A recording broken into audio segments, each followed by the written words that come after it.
పిల్లలందరూ సెటిల్ అయ్యిండ్రు, అందరూ ఆర్థికంగా డబ్బులు ఉన్నాయి, మంచిగా ఉన్నారు. నాకేం పని లేదు, నేను ఊరికి సేవ చేశాను. ఒక 25 సంవత్సరాల కింద నేను ఎంపీటీసీ చేసిన. నాకు ఏజ్ అయిపోతుందంటే ఇంట్లో వండుకుంటానని అర్థం కాదు. అవతల తెలియక పిచ్చిబాబుడు వాగుతారు వాళ్ళు. ఏజ్ అయిపోతే ఎందుకు ఇంట్లో ఉండొచ్చు కదా. ఏజ్ అయిపోయిందంటే ఒకటే చెప్తా ఉంటారు, ఒక ఏజ్ అనేది ఉంటుంది, వాళ్ళకు కూడా తెలిసి ఉండాలి. ఒక ఏజ్ ఏం పని చేస్తాం ఏం పని చేయం అనేది. పిచ్చోళ్ళకి ఇస్తే చప్పుడు వస్తుంటారు, అట్లా ఆ విధంగా చప్పుడే చేసుకుంటారు. అది తప్పు. అది ఆయన ఏమంటుండో, నా ఏజ్ అయిపోయింది, నేను ఇంకా యువకుని కాదు, నాకు లాస్ట్ చివరి ఎలక్షన్స్, నేను ఒకసారి నాకు ఇంకొక 5 సంవత్సరాల ఊరికి సేవ చేసే భాగ్యం కల్పించండి. నాకు ఎలాంటి కోరికలు లేవు, నేను ఎవరిని దోచుకొని తినవలసిన అవసరం లేదు. నా పిల్లలందరూ సఖ్యంగా చల్లగా అందరూ బతుకురు, ఆర్థికంగా మంచిగా ఉన్నారు. నాకు ఒకటే కోరిక, నేను ఊరికి సేవ చేయాలనే దృఢ సంకల్పంతో ముందుకొచ్చిండు.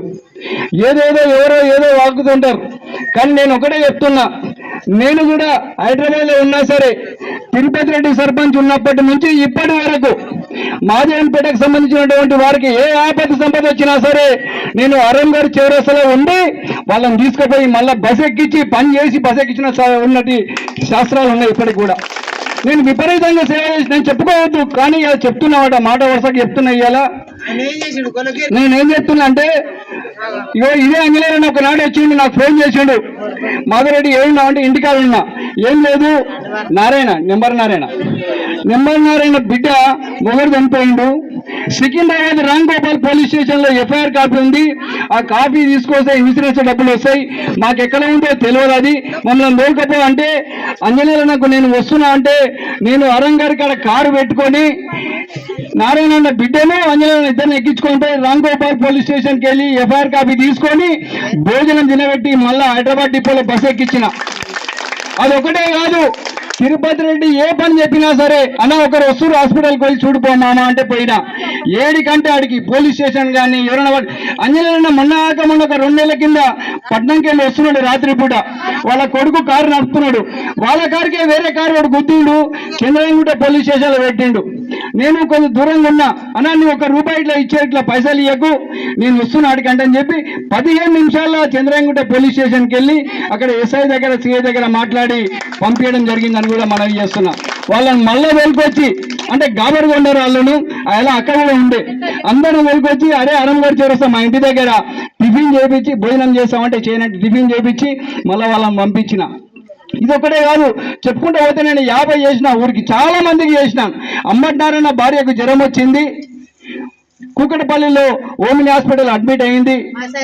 మాసాయ భార్యకు జ్వరం వచ్చింది, నాకు తిరుపతి రెడ్డి ఫోన్ చేసిండు, మా 2 లక్షలు ఎల్ఓసి ఇచ్చి పంపిస్తున్నా, వాళ్ళు డబ్బులు ఎక్కువ అడుగుతున్నట్టే, కొంచెం పోయి మాట్లాడుకో అంటే, నేను కారు వేసుకొని కూకటపల్లి పోయి, నేను వాళ్ళందరి ముందేలా నేను ఏదో లోపలికి ఏదో మాట్లాడి వచ్చి మంత్రించి వచ్చి బయటికి అయిపోతుంది బా అని చెప్పకుండా, నారాయణను అంబటి మాసాయ కొడుకును ఈ రాముడు వీళ్ళందరినీ అక్కడనే ఎదురుగా నేను స్టిల్ డాక్టర్కి ఎండీకి ఎదురుగా కూర్చొని, ఇక ఈ 2 లక్షల రూపాయలు చెక్ వచ్చింది, ఈ చెక్కుతోటి నువ్వు ట్రీట్మెంట్ చేసి పంపించాలి, పంపించకుంటే రేపు పొద్దుగా మా ఊరికి ఒక 400 మంది వస్తారు, గిన్నెలు తెచ్చుకుంటారు, బియ్యం తెచ్చుకుంటారు, ఈయన వండుకొని తింటారు సార్, ఎక్కడ ఎవరు పేదోళ్ళు వాళ్ళ కానీ డబ్బులు లేవు, నువ్వు 3 లక్షల రూపాయలు అంటే ఏడికెళ్ళి కడతారంట అని చెప్తే వాళ్ళు నోరు మూసుకొని ట్రీట్మెంట్ చేసి పంపించారని కూడా మనవి చేస్తున్నా. అంటే నేను ఎందుకు చెప్తున్నా ఇవన్నీ అంటే, నేను ఏదో చేసినాను కాదు. అప్పుడు 15 ఏళ్ల కింద మా అల్లునికి సర్పంచ్గా ఓటేసిరు, అలా ఊరు మొత్తం ఏకాకి మొత్తం తిరుపతి రెడ్డిని పెళ్లి కాకముందుకు సర్పంచ్ చేసిరు. నాకు అలా పట్టరాని సంతోషం. అరే మాదన్పేటలో మా అల్లుడిని ఒక మొట్టమొదటిసారిగా ఒక రెడ్డిని సర్పంచ్ చేసిరు కదా, ఎవరు కాకుర్రి వేరే వాళ్ళు ఎవరో ఉండ్రి కదా అంటే తృప్తితోటి నేను మా అల్లుడు ఏ పని చెప్పినా సరే. ఇప్పుడు శ్రీశైలం ఉన్నాడు, శ్రీశైలం మా ఇంటి దగ్గర ఉండే, వాళ్ళ బిడ్డకు ఒక కొడుకు పుడితే నీలఫర్ హాస్పిటల్కు 1 వారం రోజులు తిరిగిన. పెద్ద మనిషి వెంకటయ్య నేను బాగా ప్రేమిస్తుంటే, గొల్లగేరిన పెద్ద మనిషి వెంకటయ్య అంటే నాకు బల ప్రేమ. పెద్ద మనిషి నారాయణ, పెద్ద మనిషి వెంకటయ్య, ఎల్గొండ బాలయ్య, ఈ 3 పెద్ద మనుషులు లాక్కుంటారు. నేను వాళ్ళతో బాగా ఉంటుంటే వెంకటయ్యని తీసుకొచ్చి ఇక్కడ క్యాన్సర్ హాస్పిటల్ వేసిండ్రు, ఎంఎన్జీలా నీలఫర్ హాస్పిటల్ వేసారు పక్కన, నీలఫర్ పక్కన. ఒక 15 రోజులు ఉన్నాడు. నేను నిజంగా చెప్తున్నా, వాళ్ళ తమ్ముడు ఉంటాడు ఆయన దగ్గర కావాలంటుండే, డైలీ నేను సాయంత్రం పూట 4 గంటలకు పోయి ఆయన హాస్పిటల్కి వెళ్ళి బయటికి తోలుకొచ్చి ఛాయ్ తాగిపించి మాట్లాడి 1 గంట సేపు నిలబడి వస్తుంటే నేను డైలీ ఆయనకు. అక్కడ ఉన్న అందరూ అడుగుతుంటారు, ఎవరా రోజు వస్తాడు నీకు వరకు అంటే, మా ఊరు మాధవరెడ్డి గీనే ఉంటారు రాజేంద్ర నగర్లో, మాకు అన్ని ఆపద సంపద చూసుకుంటారంటని చెప్తుండే. అంటే నేను ఎందుకు చెప్తున్నా ఇవన్నీ అంటే, ఒక మంచి మనిషికి సార్ మనం ఎన్నుకుంటే రేపు పొద్దున మనకు సేవ చేయడానికి భాగ్యం ఉంటుంది. మేము కూడా మీకు అందుబాటులో ఉంటాం.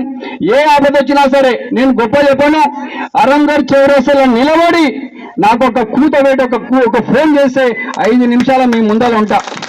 ఇక పట్నంలో బస్ ఎక్కి మీరు నాకు ఫోన్ చేస్తే అరంగర్ చౌరస్తాలో మీ కొరకు, మన మాదన్పేట యొక్క ఓటర్ల కొరకు, మన అక్కలకు చెల్లెళ్ళకు తమ్ముళ్ళకి ఏ ఆపద వచ్చినా సరే నేను మీకు అండగా ఉంటాను కూడా మనవి చేస్తున్నా.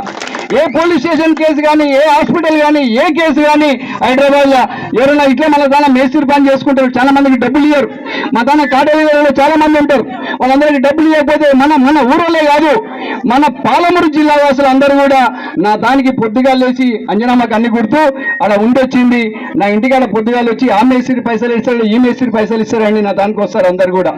మా దాని కంపెనీలు ఉంటాయి, కంపెనీలో పని చేసుకుంటారు, ఎవరికి చేయి పోయినా కాలు పోయినా ఏలు పోయినా పాలమూరు వాళ్ళు అందరూ ఏమంటారు అంటే అటుకెళ్ళి అడిగితే ఎవరు దానికోకరైనా కాదు ఒక మాధవరెడ్డి ఇంటికో నీకు స్నేహం జరుగుతుంది అని చెప్తారు. అంటే నేను ఏమంటాను అంటే, నేను గొప్ప చెప్తలేను, నాది నేను డబ్బా కొట్టుకుంటలేను, నేను చెప్పినటువంటి నగ్న సత్యాలు, నేను చేసినటువంటి పనులు మీ కళ్ళ ముందరనే ఉన్నాయి.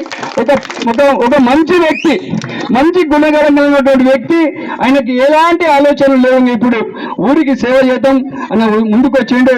కాబట్టి మేము కూడా చెప్పినాం, అన్న నువ్వు నిలబడు, ముందేమన్నాడంటే మహిళ అయితే మాధవరెడ్డి మహిళ అయింది, మా భార్యను తీసుకొచ్చి ఎడగూసబెడతాడు అన్నాడు. అట్లా అనుకోకు, అవతల పక్కన మనం పోయినసారి నీవే సర్పంచ్ చేసినావు, ఏం రాకున్నా సరే అక్కడికి ఇవాళ కనీసం మాట్లాడడానికి అవగాహన ఉంది, ఎట్లా మాట్లాడాలో తెలుసు, దానికి కూడా ఎనికి పోకని చెప్పిన.